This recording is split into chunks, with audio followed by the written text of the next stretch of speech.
So I'm Keywan Riahi.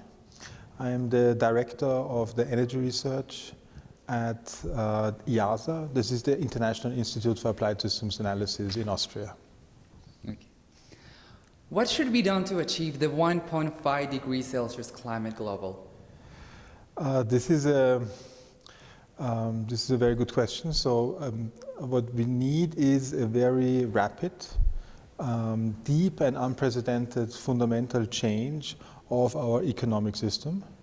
We have about 10 to 20 years left in which we need to achieve massive emissions reductions, which means that we, in each sector, in the transport sector, buildings, housing, industry sector, we need to introduce measures so that the emissions are reduced significantly by 2030 and they are reduced to zero by 2050.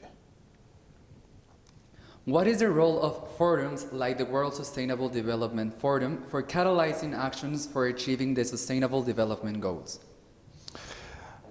Yeah, forums like this are absolutely fundamental to bring the scientific insights not only to decision makers, so we have a number of decision makers here, but also to the public. I mean, I was delighted to see how many young people are at the World Sustainable Development Forum.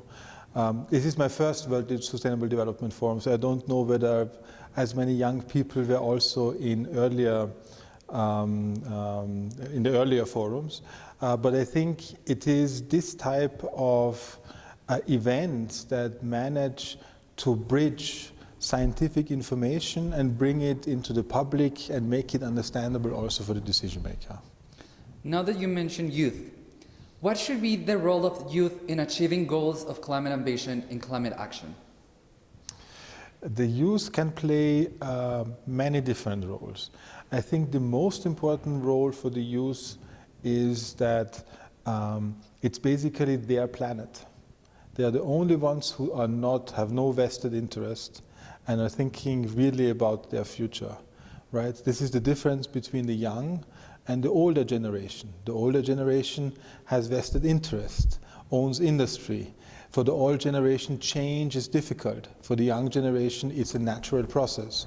So that's why I think the young generation can be the best advocate of change and the most trustworthy and legitimate advocate of change.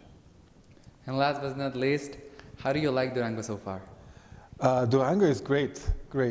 It's, when we think about climate change and about measures, what to do, Durango is a city which is built around cars. So one thing that I would change in Durango is I would build more pedestrian zones that you can walk, better public transportation. But otherwise, I really love Durango. I like the colonial center, so it's absolutely fantastic.